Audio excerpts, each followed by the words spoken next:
Assalamualaikum warahmatullahi wabarakatuh.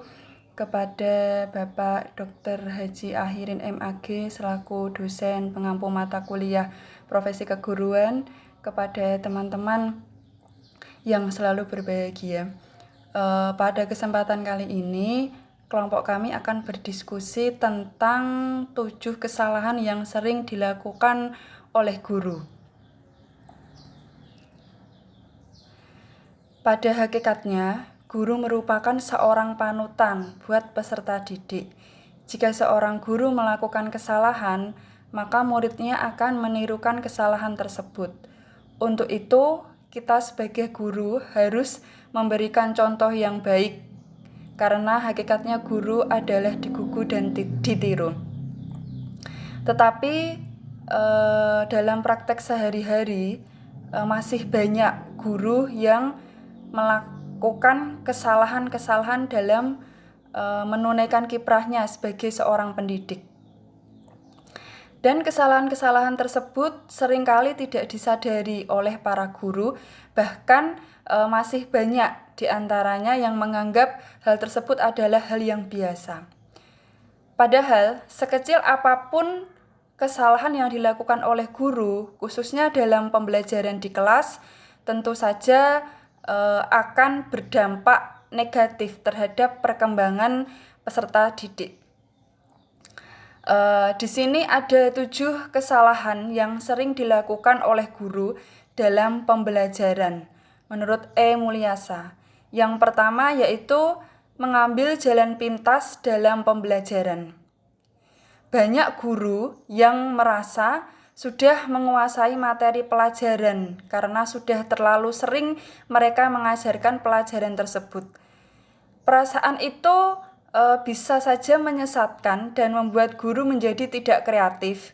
Kemudian guru jadi tidak mau berusaha mencari hal baru atau mencoba metode baru, sehingga guru mengambil jalan pintas dalam pembelajaran, mulai dari perencanaan, pelaksanaan, dan evaluasi. Yang kedua, menunggu peserta didik berperilaku negatif. Di sini masih banyak sekali pemahaman guru yang keliru bahwa mengajar hanyalah menyampaikan materi dan pengetahuan kepada peserta didik. Dalam pembelajaran di kelas, guru berhadapan dengan sejumlah murid atau peserta didik dengan berbagai macam karakter. Nah, peserta didik tersebut akan berkembang secara optimal melalui perhatian guru yang positif. Mereka akan merasa senang jika mendapat pujian dari guru dan merasa kecewa jika kurang diperhatikan. Biasanya, guru akan memberi perhatian hanya saat peserta didik itu melakukan keributan, tidak memperhatikan, mengantuk di kelas, atau bahkan melakukan berbagai tindakan-tindakan negatif lainnya. Nah, kondisi tersebut seringkali disalahartikan oleh peserta didik bahwa jika mereka ingin mendapatkan perhatian atau diperhatikan oleh guru, maka mereka harus berbuat salah terlebih dahulu. Nah, di sini guru harus banyak belajar untuk mengetahui perilaku positif yang ditunjukkan oleh para siswa.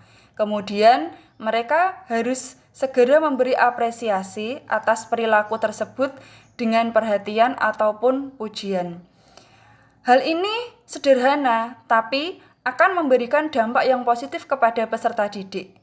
Mereka kemudian akan berusaha berlomba dalam kebaikan untuk mendapatkan pujian, perhatian, bahkan reward dari guru. Di sini, kuncinya adalah bagaimana guru dapat memberikan perhatian yang proporsional terhadap seluruh siswa dan tidak pilih kasih, kemudian tidak menunggu peserta didik berbuat salah atau berperilaku negatif hanya untuk mendapatkan perhatian sang guru. Yang ketiga, menggunakan destruktif disiplin. Akhir-akhir ini kita tahu banyak sekali peserta didik yang berperilaku negatif. Bahkan ada yang sudah melampaui batas wajar karena telah terjerumus pada hal-hal yang negatif, pada hal-hal yang melawan hukum, melanggar tata tertib, melanggar norma agama, sehingga mengakibatkan keresahan di masyarakat. Demikian halnya dalam pembelajaran di kelas. Guru juga akan menghadapi situasi-situasi yang menuntut guru harus melakukan tindakan disiplin. Ada guru yang memberikan pekerjaan rumah atau PR atau tugas yang harus dikerjakan siswa. Namun, guru tidak memeriksanya atau mengembalikan kepada siswa atau tanpa adanya feedback, komentar, kritik, dan saran untuk kemajuan siswa. Nah, hal ini itu mengakibatkan menurunnya rasa percaya dari peserta didik kepada guru.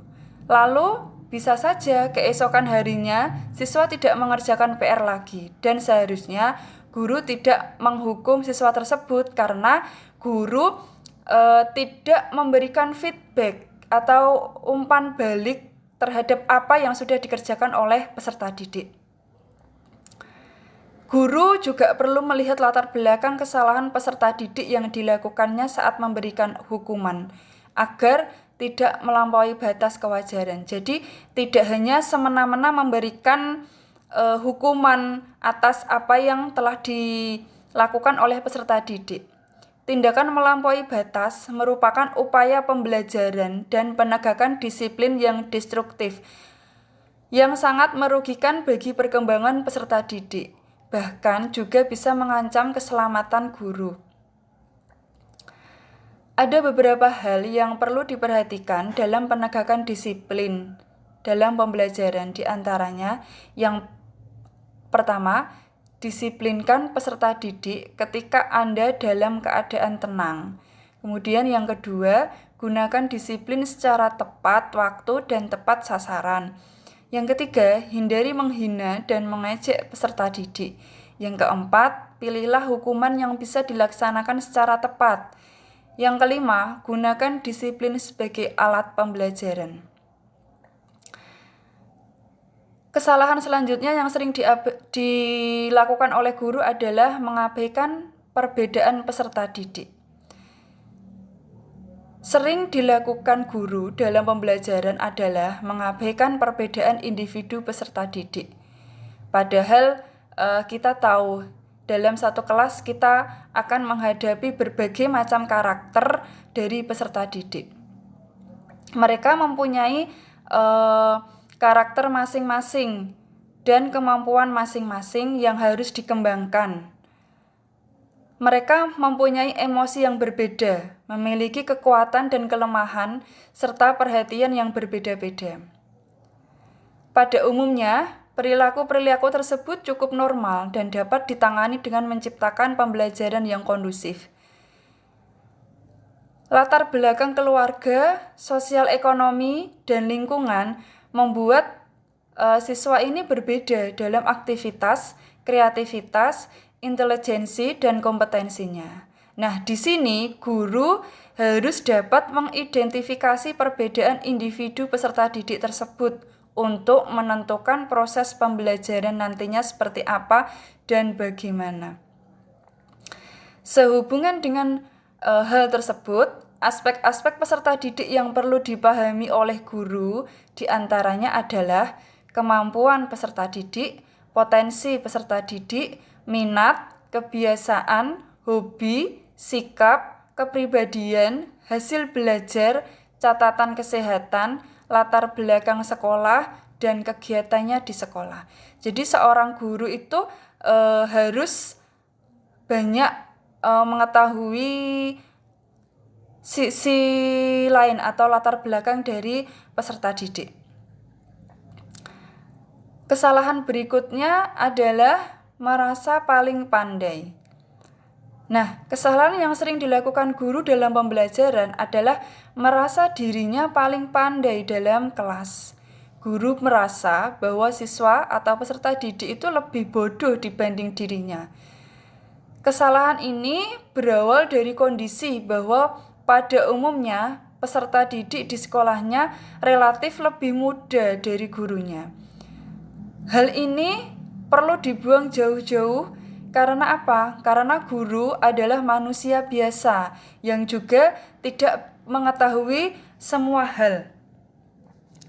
Apalagi kondisi saat ini peserta didik dapat belajar dengan mudah melalui berbagai layanan yang disediakan oleh beberapa penyedia layanan pembelajaran melalui internet dan dari berbagai media massa yang mungkin guru itu belum tentu mengetahuinya. Nah, dengan demikian, dalam hal tertentu mungkin saja siswa bahkan lebih tahu daripada gurunya. Hal tersebut mengharuskan guru lebih rendah hati untuk bersedia belajar kembali, bahkan belajar dari siswa sekalipun. Dalam hal ini, guru perlu menjadi pembelajar sepanjang hayat yang senantiasa menyesuaikan ilmu pengetahuan yang dimilikinya dengan perkembangan zaman. Kesalahan selanjutnya adalah tidak adil atau diskriminatif. Pembelajaran yang baik dan efektif adalah yang mampu memberi kemudahan belajar secara adil dan merata atau tidak diskriminatif, sehingga peserta didik dapat mengembangkan potensinya secara optimal. Keadilan dalam pembelajaran merupakan kewajiban guru dan hak peserta didik untuk memperolehnya. Dalam prakteknya, banyak guru yang tidak adil sehingga dapat merugikan perkembangan peserta didik. Penilaian merupakan upaya untuk memberikan penghargaan kepada peserta didik sesuai dengan usaha yang dilakukannya selama proses pembelajaran. Oleh karena itu, dalam memberikan penilaian harus dilakukan secara adil dan benar-benar merupakan cermin dari perilaku peserta didik. Namun demikian, tidak sedikit guru yang menyalahgunakan penilaian. Misalnya, sebagai ajang untuk balas dendam atau ajang untuk menyalurkan kasih sayang di luar tanggung jawabnya sebagai seorang guru. Sebagai seorang guru, tentu saja harus mampu menghindarkan hal-hal yang dapat merugikan peserta didik. Tidak ada yang melarang seorang guru mencintai peserta didiknya, tetapi bagaimana dia menempatkan cintanya secara proporsional dan jangan sampai mencampur adukkan antara urusan pribadi dengan urusan profesional. Usaha yang dapat dilakukan untuk menghindarinya adalah dengan cara menyimpan perasaan sampai peserta didik yang dicintai menyelesaikan program pendidikannya. Tentu saja harus ikhlas dan jangan takut diambil orang. Kesalahan selanjutnya adalah memaksa hak peserta didik. Memaksa hak peserta didik merupakan kesalahan yang sering dilakukan oleh guru sebagai akibat dari kebiasaan guru berbisnis dalam pembelajaran, sehingga menghalalkan segala cara untuk mendapatkan keuntungan. Guru boleh saja memiliki pekerjaan sampingan, memperoleh penghasilan tambahan. Itu sudah menjadi haknya, tetapi tindakan memaksa, bahkan mewajibkan peserta didik untuk membeli buku tertentu sangat fatal, serta kurang bisa digugu dan ditiru. Sebatas menawarkan boleh saja, tetapi kalau memaksa, kasihan bagi peserta didik yang tidak mampu. Kondisi semacam ini sering membuat frustasi oleh peserta didik. Bahkan di salah satu daerah pernah ada peserta didik yang bunuh diri hanya karena dipaksa untuk membeli alat pelajaran tertentu oleh gurunya. Hal ini tentu sangat miris sekali. Karena peserta didik tersebut tidak memiliki uang atau tidak mampu, dia malu kemudian nekat melakukan bunuh diri. Hal ini bisa menjadi pelajaran dan contoh untuk kemudian bisa diperbaiki. Di dunia gaji tidak seberapa, jangan kotori keuntungan akhirat dengan menodai profesi. Niatkan menjadi guru sebagai ibadah, jadikan pekerjaan guru sebagai ladang amal yang akan dipanen hasilnya kelak di akhirat. Nah, kemudian ada 4 kekeliruan dalam proses belajar mengajar yang dilakukan oleh guru menurut Dr. Wina Sanjaya, yaitu yang pertama, ketika mengajar, guru tidak berusaha mencari informasi apakah materi yang diajarkannya sudah dipahami oleh siswa atau belum. Kedua, dalam proses belajar mengajar, guru tidak berusaha mengajak berpikir kepada siswa. Kemudian, komunikasi bisa terjadi satu arah, yaitu dari guru ke siswa. Guru menganggap bahwa bagi siswa menguasai materi pelajaran lebih penting dibandingkan dengan mengembangkan kemampuan berpikirnya. Yang ketiga, guru tidak berusaha mencari umpan balik. Mengapa siswa tidak mau mendengarkan penjelasannya? Yang keempat, guru menganggap bahwa ia adalah orang yang paling mampu dan menguasai pelajaran dibandingkan dengan peserta didiknya. Peserta didik dianggap sebagai tong kosong yang harus diisi dengan sesuatu yang dianggapnya sangat penting. Padahal hal tersebut pada zaman sekarang sangat bertolak belakang karena peserta didik bisa belajar dari manapun, dari berbagai media massa yang sekarang sudah tersedia. Nah, demikian yang dapat kami sampaikan. Semoga yang sedikit ini bisa menjadi bermanfaat bagi kita semua, dan semoga kita bisa menjadi guru yang baik, yang bisa menghindari beberapa kesalahan-kesalahan tadi yang dapat merugikan peserta didik. Sekian dari kami. Apabila banyak salah kata, kami mohon maaf. Billahi taufiq wal hidayah. Wassalamualaikum warahmatullahi wabarakatuh.